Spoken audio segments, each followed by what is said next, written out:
Hey, family. It is time for the Finance Friday Live.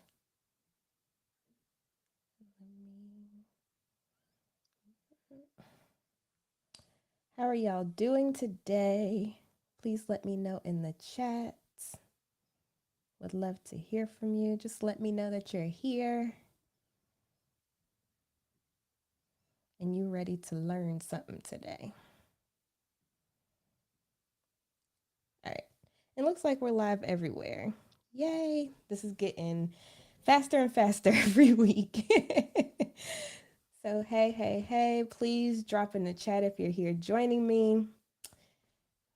We're about to go over some personal finance news. If you're listening to the replay on the podcast, this is Finance Friday Live. It happens every Friday at 12 p.m. Eastern on Twitter, Facebook, Instagram, and YouTube. I go live simultaneously to try to meet you where you at.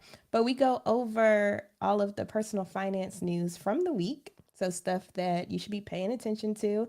And if you don't, then that's what I'm here for. Just to give you the brief Cliff Notes version, right? So pull out the important stuff and leave the fluff. So let's jump right in. I know every week I have an update on the student loan forgiveness. This week is no different. I can tell you that now. I saw a lot of influencers, hopping on lives and things like that saying that the application is out. It is not out yet, just FYI. What they were referring to is the White House put out what the application will possibly look like, okay? Which I'm glad they did because it gave me an idea of what they're going to be asking for and looking for. And honestly, y'all, it's very simple and straight to the point. There is you don't have to upload any tax returns or anything like that. You don't need your FSA ID, which is your federal student aid ID. You don't need that. So it's been a long time since you've been in school. It's not needed. All they literally asked for was your name, your date of birth, your social security number, your phone number, and an email address. That's all I saw on the form so far. So, as you can see, very straightforward. It's not meant to be difficult. And like I said last week, if people are like, oh, pay me and I'll fill it out for you, that's all they're asking for. And I'm sure you know your name, your date of birth, your social, your phone number, and your email. So that can kind of ease your fears around that if that was a concern for you. Also, they announced, when it comes to the income requirements. So, as a reminder, as an individual, you earn less than 125,000, or as a couple, less than 250,000. They are only asking you on the application to check a box certifying under penalty of perjury under the laws of the United States of America that all information provided on this form is true and correct. So, what you're agreeing to in layman's terms is that you're not lying. Everything that you provided them is true. And mind you, this is the government, y'all. So please don't lie on these things. They will come and they will find you and they will get their money back. But they're just going to take your 2020 or 2021 tax return information and they're just going to pull that automatically. So you don't have to upload that. And that's actually good news for some people because 2020 and 2021 might have been a rough year for you. Maybe you didn't make as much as you would have normally. I know that's the case with me. So now I'm like, oh, like this is awesome. If that's the numbers that they're going to use. So that's all the updates that I have for the student loan forgiveness this week. The application has not been released yet, but like I told y'all before, make sure you go to the website, the government website, and put in your email so that way you can get notified when the application does release. All they did so far this week was release what the form will look like. And so that's what we know so far. Very easy, straight to the point. And I'm going to keep this segment straight to the point because that's it. So if you have any questions as I go along, please feel free to drop them in the chat. I will check them periodically. So let's go on to my next topic here. If you have an FSA, okay, so a FSA is a flexible spending account. First of all, I feel like I let you down, okay, and let me explain why. I did not know that as part of the CARES Act that came into effect in 2020, that they made provisions for FSAs. I didn't know that. Now I feel bad because I'm supposed to be the one educating y'all. And I didn't know that. But now I know that that was a thing. Now, why is this important today? Because although the 2020 CARES Act allowed you to roll over all unspent FSA funds from one year to the next or gave you longer to spend the money, if your company adopted that provision, that relief ends this year. So I know I'm late to the party, but now you know. And if you have been taking advantage, if you knew this, and you've been taking advantage because you have an FSA, a flexible spending account, then keep in mind that any balance on December 31st may have a use it or lose it rule. Okay. So if your company does allow you to roll over any 2022 FSA money, it will only be limited to $570. And this is by the laws of the government. So there's no way around this. And, fortunately, maybe there's people that did take advantage, that knew about it. But even if you didn't, just know that starting December 31st, that stuff is out the window. So it's no longer a thing. And just as a refresher, FSA, flexible spending account, it has a use it or lose it. That's how it's always been. And the HSA is the health savings account.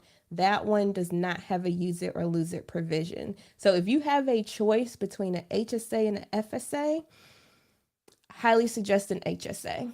Depending on what your goals are. Now, there are dependent care FSAs, which you are going to have to use those funds to, which focus on daycare expenses and child care or dependent care expenses.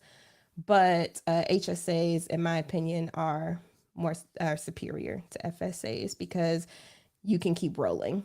FSA, you could keep rolling as a result of 2020, but now that ends on December 31st. So please use up your FSA money. I know, for instance, I was at my mom's house. She was like, "Oh, let me go ahead and get some, Dayquil, NyQuil, all that stuff you need for cold season, any seasonal medicines, maybe some allergy medicine, whatever. If you have a medical expense that you need to do, definitely get that done before December 31st if you have an FSA, because there's no telling if your employer is going to adopt the rollover. They don't have to. It's completely up to them. So just keep that in mind. All right, moving on. Let's do Social Security next, okay? So if you didn't know, Social Security is about to make an extremely, extremely rare move in raising the Social Security checks the most that they've been raised in 42 years. 42 years, y'all. The cost of living increase is going to be the most it's been in 42 years. And that number is 8.7%. So this is great news for, our seniors and stuff out there, or people that get Social Security. You don't even have to be a senior. But if you get Social Security, this is excellent news for you because your checks are getting bumped 8.7%. And that is to keep up with inflation. So it's a good and a bad thing. I mean, it's bad that we have inflation, but it's good that they are actually making moves to make it more comfortable for people that do have these checks coming in and rely on them, or even if they don't rely on them, some people just get it as like a nice cushion that they earned and through their working years. And tens of millions of Americans have Social Security benefits each month. And so this is awesome news and great news for them. I am so very excited just having grandpa and grandparents and things like that. Like, this is awesome news in my opinion. So that's also why it's important. I know last week I went over the jobs report. This is why it's important that we have people working because that's who's paying the Social Security benefits. It's not that they have the money saved up from when these people worked before. No, they're using the new money that's coming in from workers. So that's why it's important that we are all everybody that, is employed at their highest level and not underemployed or unemployed. So that's my soapbox for today. Not going into it. I did it last week. Um, so last but not least, I wanted to get into the IRS.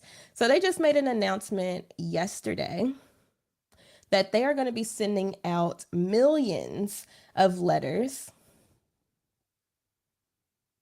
Hold on. Somebody had a question. Does this apply to receiving SSA funds from the loss of a parent to a child left behind? I do believe that it is for all Social Security payments, whether it's survivor's benefits or disability or just Social Security insurance, SSI or SSDI. I think it all is going to have this 8.7% increase. Now, I could be wrong, so don't quote me, but I do believe that that is the case. So thank you for the question. And like I said, y'all, please let me know if you have questions. Matter of fact, let me check the other accounts here to make sure I'm not missing anybody before I go further. No problem at all. That's what I'm here for. Trying to keep y'all informed, keep myself informed as well with what's going on. Okay, I don't see any further questions, so let's get back. All right, so the IRS, they will be mailing out letters. So you may get a letter from the IRS warning, because there's about 9 million or so people that have not gotten their COVID era payments. And when I say COVID era payments, I'm talking about the child tax credit payments that was coming out, the COVID relief payments that was coming out. There are still millions of people that have not received that possibly could have qualified. So now what the IRS is doing is they are going to be sending out letters to people that didn't claim them yet. So either you didn't get them throughout the year automatically, or you didn't put it on your tax return to claim it. They are going through and they're sending letters to you. So if you get a letter from the IRS, it could be good news. It might not be something bad. So make sure you're checking your mail and make sure you don't miss that, because if you're one of those people and they're like, oh, this person probably could have qualified, but they didn't get it yet, they're trying to let you know. So make sure you check your mail. I know some people don't. I've seen it in action, but it's so important to check your mail. And if you see something from the IRS, it may be important to open. So make sure you make that happen. But according to this article, it says people can potentially get 5-figure payments if they haven't claimed last year's expanded child tax credit. So that's worth as much as $3,600 per child. The stimulus payments, which were $1,400 per person. The child independent care credit of up to $8,000. So there's a lot of money still out there that hasn't been claimed yet. So if you feel like you have not received those and you qualify, it may be something to look into. And I say that because leading into this, you only have 1 month left to claim it. So that's why the IRS is sending out letters, because if you never received a payment, time is running out to get that money. So,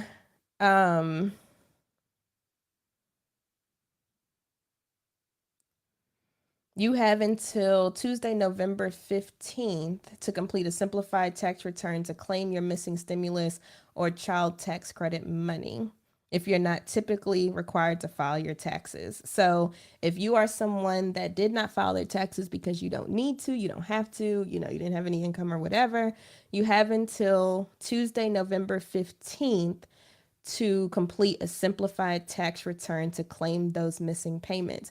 And like I stated before, it could be a lot of money out there for you. So definitely keep this in mind. Also, and my tax people will probably love me for saying this, if you filed a tax extension earlier this year or haven't filed yet, your deadline to submit your tax return, if you're required to file, is coming up in just days. So you only have until October 17th, which is Monday. So if you filed an extension, you haven't filed your tax returns yet, you have until October 17th. So let me run through those dates again. If you are required to file taxes and earlier this year you filed an extension, you didn't make it by the deadline, you still haven't filed yet, you have until Monday, October 17th. And I'm sorry for the podcast people because you won't be hearing this until next Friday, so that's why it's important to be live. If you aren't required to file taxes, but you think that you may qualify for the stimulus payment or the child tax credit money, which was mostly everybody, you have until Tuesday, November 15th to file a simplified tax return. So that way you can get access to that money. And like I said, the IRS will be sending letters to people who they think need to fill that out. Also, if you were affected by one of the recent natural disasters like Hurricane Ian, that came through Florida, so on and so forth, you have until February 15th to file. So they have a little special date if you were affected by one of the natural disasters. So if you live in an area covered by the Federal Emergency Management Agency disaster declarations like Kentucky or Missouri, you have until November 15th to file. So I know I threw a lot of dates out there, but the most important thing is if you are not in Kentucky, Missouri, or probably Florida, then you only have until October 17th to file your taxes. If you are required to file your taxes, you have until November 15th if you're not required to file taxes, but you want to get your missed stimulus or child tax credit money. And if you are in a disaster declared zone, then you have until November 15th to file your taxes. And if it was Hurricane Ian, you have until February 14th. So hopefully all of that information helps. And like I said, if you have any questions, even if you're watching this replay, please go ahead and let me know. If you're listening to the podcast, please let me know if you have any questions either on the website or just go back to the replays on one of these channels and I will be more than happy to answer for you. So that is what I have for you today. I covered a lot. Hopefully it was helpful for someone. Please let me know if there's any other way I can assist you as far as what's going on in the personal finance realm, or if there's any just general questions you want to ask, because I have Tiffany's Take every Tuesday on the podcast where I answer your questions on the podcast. So if there's any questions you have, feel free to utilize me. This is all free, y'all. I mean, why not? But anyway, thank you so much for listening, and I hope you all enjoy the rest of your Friday.